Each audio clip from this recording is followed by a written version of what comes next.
Shalom. I'm going to give all the glory and the praise to Yahweh, Bahashem, Yahweh Shai, Bahashem, Rakah, Kodash, double house apostles, the elders, and the bishop's great millstone. Shalom to the whole full elect. Try to remember the Israelites and Israelite foreigners that don't look like the Israelites, but they are Israelites. Shalom. Give me one moment.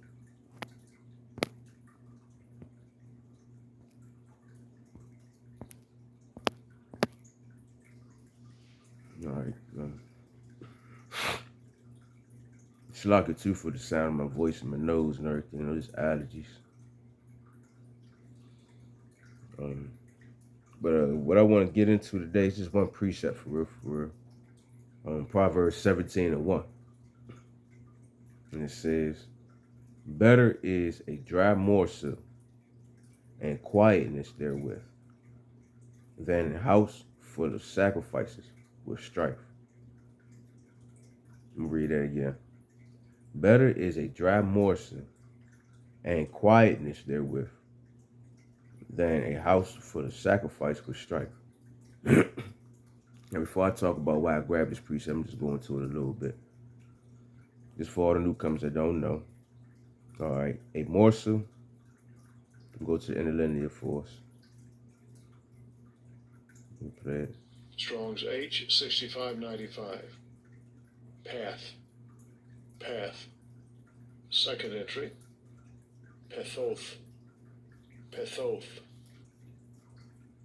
All right, now,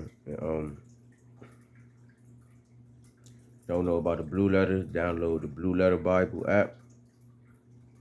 Hold on, Shalak. I was looking at something. The app looked like this. All right, you see where it says B L, yeah, right there. That's how it look. All right, just so you can get it. And then once you get the app, you download it. When you hear the elders and talk about the interlinear, okay? Keep in mind though, sometimes interlinear do go off. So you do gotta look into it, double check to make sure with certain words and make sure they go into, not just like don't go into, but basically mean the same thing. But what was I about to do? Oh yeah, interlinear. So say for example, just right here, we see where I'm at. Proverbs 17, what you do, you tap it, and you see at the very top, interlinear. And you tap it, and as you can see. All right. That's how you look into the things, and that's how you can follow along to make sure you understand what's going on, what brother's going into and stuff. If you got a laptop, it's better. Me personally, I don't have a laptop. What I do, but I really don't have one for real. I have access to one, but it's just I have more access to my phone, so I'm more familiar using my phone, being on lives and looking into things. All right, now back to what I was doing. Now a morsel is to say a fragment, bit, morsel of bread, piece. Shalaki too for noise in the background. And kids playing too much. All right, but it's basically a morsel is like a piece of bread, small piece of bread. You know, I don't you know how them churches when they give you a piece of bread and the wine, something like small little piece of something. You know, I ain't saying that exactly though. I'm just giving you an example, something small. And if you scroll down to Strong's definition, it says path from Strong's H6626, a bit, meat / morsel, a piece. But right there, when you go back to the precept, it says a dry morsel. Let's go get that word dry too, just for edification purposes. Strong's H 2720.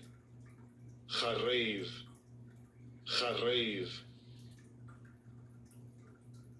Also, too, just to help you get better understanding to these words, it's good to look into learn Assyrian also. Once you learn a Paleo, learn the Assyrian Hebrew, because that Assyrian Hebrew, that's basically what the modern day Hebrew is for real. And if you learn that and you know the Paleo Hebrew already, you can be easily interpreted what's being said and what is and what's not for real. Me personally, I haven't really got the concept of the Assyrian Hebrew because it's a little difficult for me personally. All right. I really got to have a time where I can really sit down and really just be strictly just on that. That's just how I am when we come to learn and stuff. We all got our ways to learn. But I'm just letting y'all know that's one of the best ways to learn this actual Hebrew. Learn the Syrian and the Paleo Hebrew, and you'll be able to put two and two together, because you'll see what letters that we use and what letters that they took out from ours and what they used to replace it. Like the V, they replaced B with V, and they replaced A with E. Just for a perfect example. All right, now right here with this word dry, you see it says waste, desolate, dry, parched or ruined, desolate, dry, waste, in Strong's definition. So basically, like it's saying, like you better off eating. All right. It says better is a dry morsel and quietness therewith. So better is having a piece of waste of bread, like for example, a crumb of bread out the damn trash can for real. Than to be out here, and it says then have a full of sacrifices with strife, and the sacrifices part is right here. Strong's H 2077. Zevach. And also it's like basically food sacrifice. How we sacrifice things for the Lord, and also. But Strong's definition, it says properly a slaughter, the flesh of an animal, by implication a sacrifice, the victim or the act, offering, sacrifice. So both are formifications too. Also, like a feast, we make feasts for the Lord. We eat. Also, it's a sacrifice that we used to do for the Lord. Also, now when it comes to the feasts that we eat, I'm not necessarily talking about holidays and stuff. I'm just saying like necessarily just gatherings, just feasting with brothers and sisters, and just getting together. Period, like cookouts and stuff like that. All right. So basically, in these times right now, it's better to be humbly eating a piece of dry bread, a little small piece of whatever you can get, just enough to get you by, than to be out here feasting and enjoying yourself, basically, all right? Because, hold on, before I continue on, let's get the word strife. Strong's H 7379. Reeve. And second entry, Riv. And third entry, Riv. All right, and it says strife, controversy, dispute, quarrel, controversy, cause at law. And Strong definition says a contest, personal, legal, adversity, cause, chatting, conditioning, basically just problems, all right? Going back and forth about something, if you get what I'm going at. Now, in these times right now, we're supposed to be not being pressed to enjoy ourselves, getting together, having it up, because we supposed to be mourning. We fucked up out here. Now, I'm not saying that like it's wrong to be out here getting together, enjoying yourself, but at the same time, don't be looking forward to it. You know what I'm saying? Like, it is a good moment to take a breather. But at the same time, when you feasting and you getting together, take that time out and not do too much, have a little something, Because we supposed to be in mourning right now. We fucked up, y'all. We sinners right now. That's why it says it's better to be eating a dry piece of morsel. Better be out here just eating a dry piece of bread than be out here feasting and enjoying yourself. Because we're supposed to be humbly suffering and being patient for what we done wrong, and wait on the Lord to come save us for our wrongs and save and help us get right. But people out here, it's like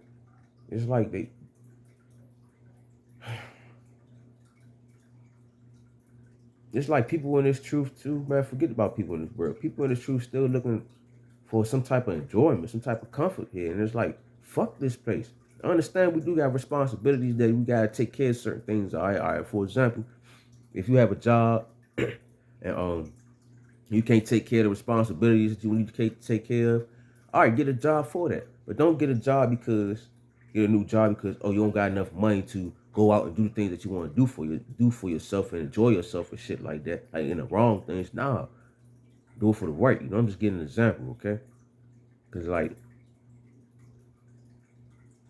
we're not supposed to be out here trying to enjoy ourselves, man. We're supposed to be out here just be able to suffer and take care of what we can take of. Just enough to get by. Not enough to get by and do some. You get what I'm saying? This shit it's just fucked up out here. This world is fucked up. We're supposed to be mourning right now. Better, matter of fact, let me go ahead and go get it in Sirach. I mean, not Sirach, but Ecclesiastes. I believe it's in verse 7, chapter 7. Yep. Ecclesiastes 7:2. It's better to go in the house of mourning than to go in the than to go in the house of feasting. For that is the end of all men, and the living will lay to its slaughter, lay it to his heart. Let me read that over again. It's better to go to the house of mourning than to go to the house of feasting. For that is the end of all men, and the living will lay it to his mind. Basically, we'll let it be known because it's like we all die. Everything's fucked up out here if you pay attention to it. And right here it says, verse 3, sorrow is better than laughter, for by the sadness of countenance the heart is made better. Because when you sitting down by yourself in quietness, peacefully, and really just meditating on things, you really start thinking about things and really understand, like, you know what, yeah, this world is fucked up. I'm thankful even having just enough to even get back. But then we out here feasting with everybody, enjoying yourself. All y'all talking about is just good things and stuff to make you happy. A lot of it's not really sorrowful. Not really think about problems for it, because you went out to not think about the problems. And I ain't saying nothing wrong with that, but you can't be looking forward to that every time. We're supposed to be suffering, all right? Like it says, it's better to be sorrowful in these times. Can't be in mirth. You really gotta look at what we done wrong at the end of the day, and this world is fucked up beyond our comprehension. There's things going on that we can't even understand, and it's like, why? But then it's like, not why, because the Lord made this happen because we fucked up at the end of the day. So at the same time, why would you want to be going out feasting, enjoying yourself, knowing that you fucked up the whole world? You get what I'm saying? Like, man. Let me go back to Proverbs 1 though. Proverbs 17:1. But that's basically what I was pointing me grabbing his precept. Because a lot of stuff I see, man, a lot of people still trying to play it off or whatever, but nah. People out here still trying to enjoy this stuff, still trying to look flashy, still trying to entertain these fucking wicked ass women out here. Still trying to look fresh. It's like, it ain't wrong, nothing looking fly or nothing, but you can't be out just trying to buy up everything and look good all the fucking time, man. Like, we supposed to be humbly just going about our business, doing what we supposed to do for the Lord. I ain't trying to say like look like straight up bummed out this jump, but look presentable enough. Don't be looking out here looking for attention. That's the thing. People still out this jump looking for attention. We ain't supposed to be looking for that type of shit. I'm reading the NLT now. It says, better a dry crust eaten in peace than a house filled with feasting and conflict. That's all you're gonna create for yourself for real. You out here just being pressed to be gathering and feasting and doing whatever the fuck. Or you create more problems for yourself. Because a lot of people gonna expect for you to do this shit all the time, and it ain't gonna be like that. Cause we in the end time. The Lord shut down everything. So it's best to take what you can, eat what you can. You can't get together, you have a little something, and talk about the things that be going on, and meditate on the Lord, meditate on what we could do to better ourselves, and the patience that we need to have within the suffering that we need for ourselves. You get what I'm saying? It's like, I don't know, man. I don't know. I can't explain it. I'm explaining it the best way I can right now through the Spirit. The humble and the sincere understand where I'm coming from. Because these times that we're in right now, who gives a fuck about having fun? I understand you got time. You need times to be calm and enjoy yourself. I mean, not be calm, but not enjoy yourself, but shit, I'm stressing my own brain out. It's times when you do need to relax. You want to enjoy yourself, but it's like, son, we fucked up right now. All right? So you're supposed to suffer. And if you ain't suffering, that's a problem. The Lord ain't fucking with you. So best to eat this dry crust, man, a little piece of bread instead of be out here being pressed to eat up every fucking thing. Sitting there feasting and enjoying yourself, man. Best to be humble and just suffer. Proverbs 17:1, Good News Translation. Better to eat a dry crust of bread with a peace of mind Because when you ain't got nothing for real, ain't nobody around want to deal with your ass. So you really sitting there with peace of mind to yourself and whoever else around you that's humble. Y'all sitting back enjoying yourself like shit. At least we got peace of mind. We ain't around a bunch of wicked motherfuckers or enjoying wickedness. We understand like, hey, look, we got this bread and this dry bread that we got. Well, the bread that we got here ain't dry. No, we got the living waters. But this bread that we have here in this truth, it's the best bread you can ever have for real. And just this little information that we have, trying to tell you, the information that we have is little information compared to the information the Lord really has. But with this little information that we have, this little dry, yeah, because compared to everything else out here, the information in this world that the Lord really has through righteousness, all this information we got is nothing but a dry crust of bread, for real, for real. So it's better us to keep this dry crust bread and eat the shit out of this piece of dry crust every day until we get what we need to get. Then we gonna start feasting in the kingdom. If y'all get where I'm coming from, all right. I ain't saying this word is dry and this bread is dry. Nah, this is the best. This is the best, But you get where I'm coming from when it compared to the real information that the Lord has, the wisdom and understanding, the information that we have right now. Yeah, compared to that, yeah, ain't nothing but like a dry crust of bread. So we need to be thankful that we even getting that. All right, Proverbs 17:1. Let me stop talking and just get it over with. Proverbs 17:1, Good News Translation. Better to eat a dry crust of bread with a peace of mind, with Yahweh Shai's mind, than have a banquet in a house, than have a banquet in a house full of trouble. Because there ain't nothing but trouble. Think about it. If you got money, you got whatever you need to have a feast and have good times all the time. A lot of people that's not supposed to be around you gonna be around you. A lot of people that's not sincere, for real. And you don't want that. So that's basically it, man. Just best to be lowly. Deal with what you got instead of being pressed to have more and look like you're really doing something. So hopefully it was edifying, straight to the point. And for the new people, if you're new, you watching this, you got the info you need to get so you get a better understanding of what you're getting into. Because the apostles always told us too, as we was in this learning, they said, man, don't just believe us. Don't just go along with the fuck we saying. No, look into this shit. Look into this web link. Look into this book. Look into whatever you need to look into to actually get this understanding of what's being said and what's going on, so you can have it for yourself. Don't just go off what the next man tell you. He just recently just got done talking about that. Talking, hey, that's how purple people will operate. They just go along with whatever the fuck being said instead of looking into what it says. But yeah, that's it though. I want to give all the glory and praise to Yahweh, Bahashem, Yahweh Shai, Bahashem, Rakah, Kodash, double on apostles, the elders, and the bishops of the great millstone. Shalom to the whole full elect, without remit of the Israelites and Israelite foreigners that don't like the Israelites, but the are Israelites. Shalom.